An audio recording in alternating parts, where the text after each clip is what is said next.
ABC News AGT Live requests you all to wear mask properly. Thank you. ABC News AGT Live সবাইকে অনুরোধ করছে mask পরুন এবং অবশ্যই সঠিকভাবে পরুন।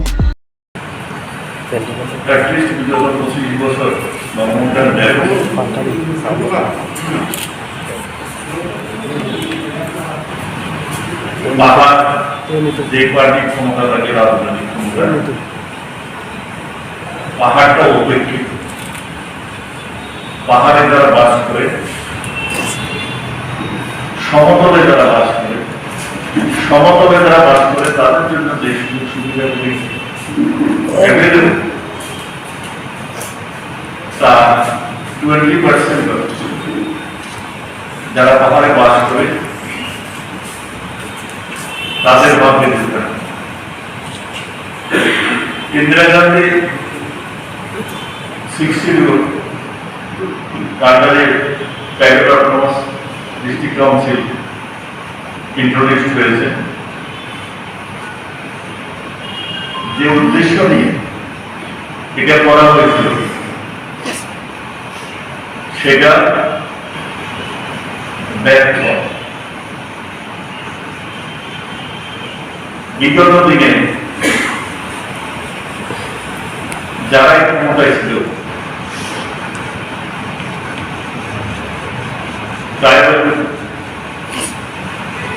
এরিয়া ডিস্ট্রিক্ট কাউন্সিলে 25 বছর পাহাড়ের উন্নয়নের নামে পাহাড়ের মানুষকে নিয়ে রাজনীতি করা হয়েছে।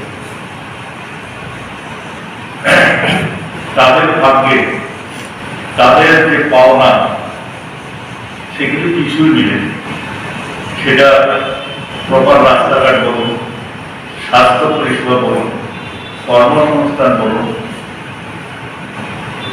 এমপ্লয়মেন্ট বলুন, ড্রিঙ্কিং ওয়াটার বলুন, বিভিন্ন বেনিফিশিয়ারি স্কিমের আন্ডারে যে বেনিফিটগুলি পাওয়ার কথা আমরা প্রদেশ কংগ্রেস লক্ষ্য করছি এবং এটা অভিজ্ঞতা যে এইগুলি সিলে গোটা ওটার মধ্যে ঢুকে, যার ফলে পাহাড় যে অন্ধকারে সে অন্ধকারে হয়ে গেছে। বিগত 25 বছর বামফ্রন্ট ক্ষমতায় ছিল, তারপরে বিজেপি ক্ষমতায় এসেছে, অনেক প্রতিশ্রুতি বিজেপি দিয়েছিল, কিন্তু দেখা গেছে দুটো সরকারে ওদেরকে নিয়ে রাজনীতি করেছে, মিথ্যা প্রতিশ্রুতি দিয়েছে, সরল মানুষ বিশ্বাসের প্রতারিত হয়েছে।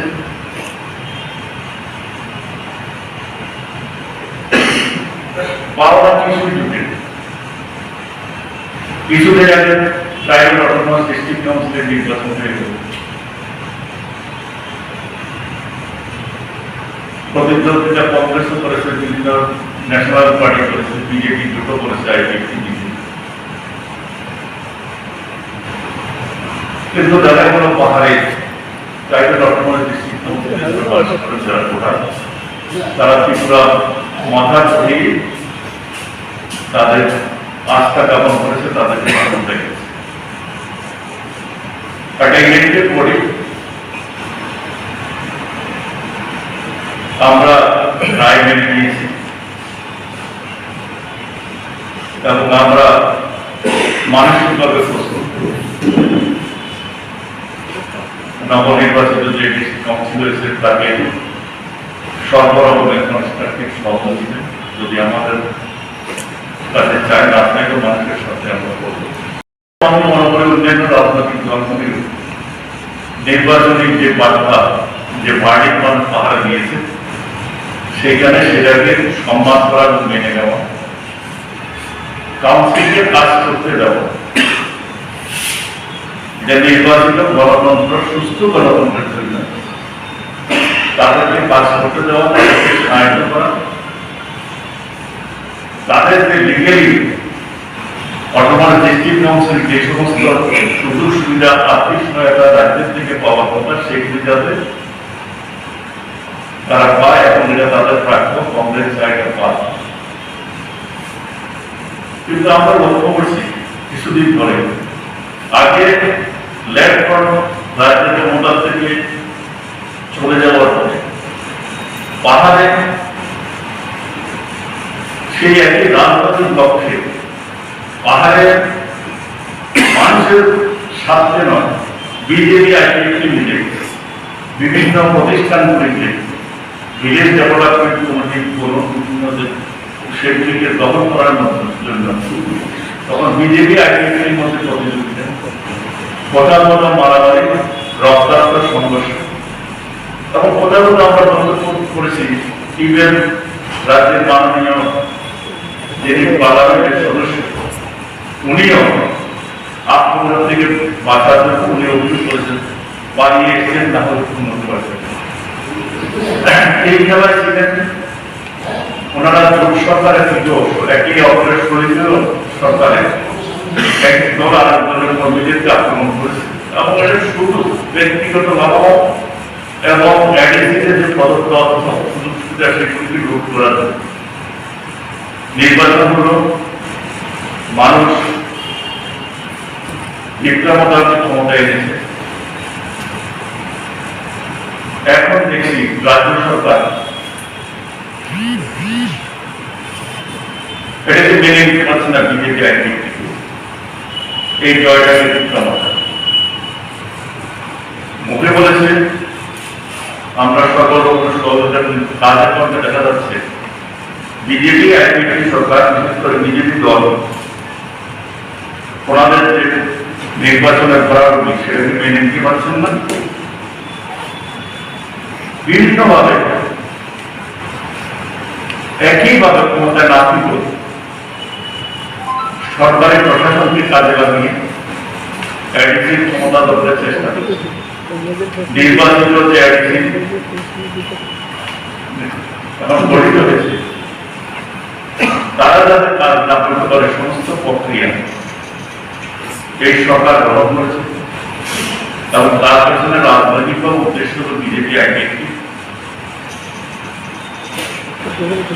ওইটা স্বাভাবিক, এডিসিতে মানুষ ক্ষমতায় এনেছে বিক্রমতাকে, মানুষ চাইলে বিক্রমতা কাজ করুক, বিশ্বাস করেছে ওদেরকে ফ্রি হ্যান্ড দেওয়া উচিত। কিন্তু আমরা লক্ষ্য করছি কয়েকদিনের মধ্যে বিক্রমতাকে যাতে অবৃত করে দেওয়া যায়, ওরা যাতে কাজ না করতে পারে সমস্ত ষড়যন্ত্র আরম্ভ করেছে এই সরকার এবং বিজেপি আইডিএফটি দল। আপনারা জানেন কয়েকদিন আগে ভিলেজ কাউন্সিল ডেভেলপমেন্ট কমিটি গঠন হয়েছে। এটা স্বাভাবিকভাবে নির্বাচিত যে সরকার, নির্বাচিত যে দল ক্ষমতায় এসেছে ওদের হাতে ছেড়ে দেওয়া উচিত, কারণ মানুষ তাদের প্রতি বিশ্বাস অর্জন করেছে, বিজেপি আইডিএফটিকে পরিত্যাগ করেছে। সেই জন্য বিজেপি আইডিএফটি ইনডাইরেক্টলি ক্ষমতায় থাকার চেষ্টা করাটা এটা অগণতান্ত্রিক মনোভাব এবং রাজ্যে অশান্তি ডেকে আনে। কংগ্রেস মনে করে বিজেপি আইডিএফটি আগুন নিয়ে খেলা করছে।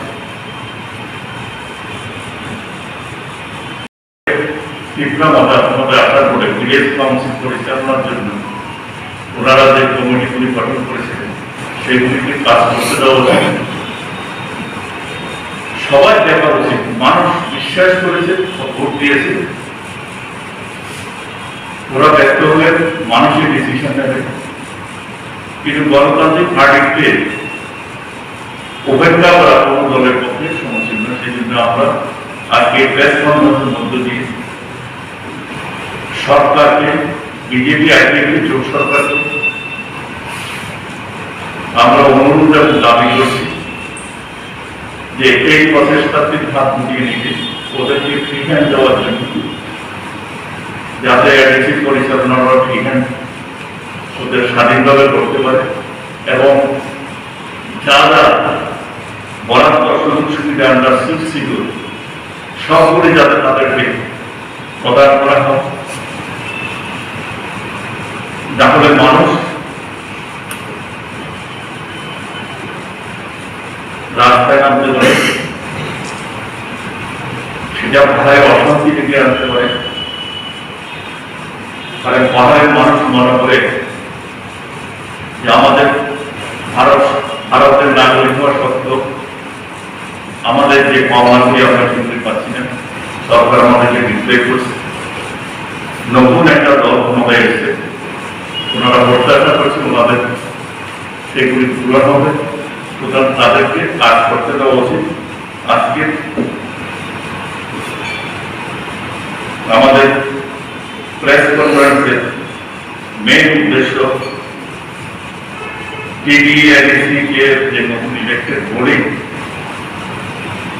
তাদেরকে কোনো ডিস্টার্ব করা চলবে না, তাদেরকে সম্পূর্ণভাবে স্বাধীনভাবে কাজ করতে দেওয়া উচিত, টিকে হবে। না হলে কিন্তু সামনের দিনের মানুষকে এই সরকার পথে নামতে বাধ্য করবে এবং সেটা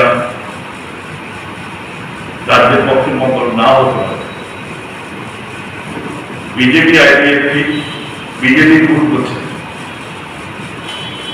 ওনাদের মনে রাখা উচিত মানুষকে মিথ্যা প্রতিশ্রুতি যে ক্ষমতা রাখার পরে মানুষ ওদের থেকে সরে গেছে, জোর করে কিন্তু ক্ষমতার প্রদেশ থাকতে পারে।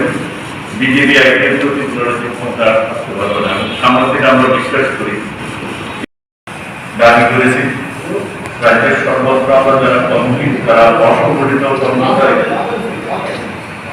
শ্রমিক, যারা কাজ হারিয়েছে,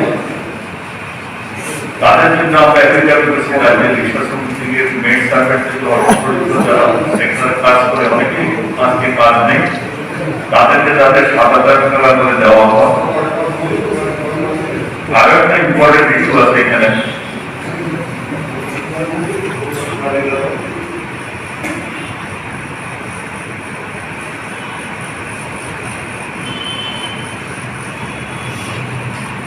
যেটা মেইন ইস্যু, সরকার এখনই সতর্ক হওয়া উচিত। টিডিএডিসি নিয়ে আগুন নিয়ে ফেলছে। অলরেডি একজন cabinet minister NC Debbarma press কনফারেন্সে বলেছেন এ রাজ্যে আইনের কোনো অনুশাসন নেই, আইন ব্যবস্থা আইন শৃঙ্খলা সম্পূর্ণভাবে ভেঙে পড়েছে। এটা বলে কি হয়, নর্মালি রাষ্ট্রপতি শাসন করে, আমরা সে যাবে বুঝছি না। এমনিতে একজন ক্যাবিনেট মিনিস্টার এই কথা বলেছেন, তার মধ্যে ক্ষমতা দখলের যে আইডিপি বিক্রমতার বিরুদ্ধে যে নোংরা নেমেছে, তার ফল কিন্তু বিষময় হতে পারে, যেটা রাজ্যবাসী বুঝতে পারে, অশান্তি সৃষ্টি হতে পারে। তারা যারা নির্বাচিত, ওরা চাইবে এটা ওদের অধিকার এডিসি চালানো, সেটা থেকে তাদের বিরত হবে। পাহাড়ের অবস্থা আমি কেন বলছি, জল নেই, খাদ্য নেই, আজকে আপনাদের এটা সত্যনারী কাকমা গঙ্গাছড়ার এখানে লক্ষ্মীপুর বিজেপি ঘরে খাবার নেই, বনের আলু সংগ্রহ করে তাদের পরিবারের খাবার চলে। কালকে বনের আলু সংগ্রহ করতে শরীরে তো দুর্বল ছিল, আলু সংগ্রহ করা হয়নি, যেখানে সংগ্রহ গেছে সেখানে মনে। এইসব নিদারুণ দৃশ্য হবে প্রতি জেলাতে প্রতিনিয়ত, সবটা সংবাদ মাধ্যমে আসে না, অত্যন্ত অনেক সময় কমিউনিকেশনে নিয়ে থাকে। সুতরাং এইটা হচ্ছে বাস্তব চিত্র আজকে পাহাড়ে। পাশাপাশি নিত্য প্রয়োজনীয় যে কোনো জিনিসের দাম বলুন, উজ্জ্বল তেল থেকে আরম্ভ করে ডাল, চাল, চিনি সব কিছু, এবং পেট্রোল, ডিজেল, গ্যাস 7 বছরে 39% বেশি দাম বেড়েছে মুদিরা। সমস্ত নিত্য প্রয়োজনীয় যত খাদ্য 39% দাম বেড়েছে। সেই তারপরে মানুষ আছে কর্মটা।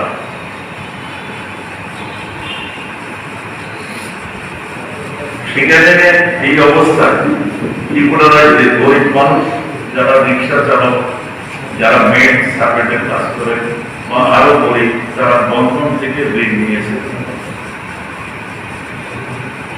এই অবস্থায় ঋণের কিস্তি পরিশোধ করার জন্য দলে দলে ওদের বাড়ি দিকে হামলা করা হচ্ছে।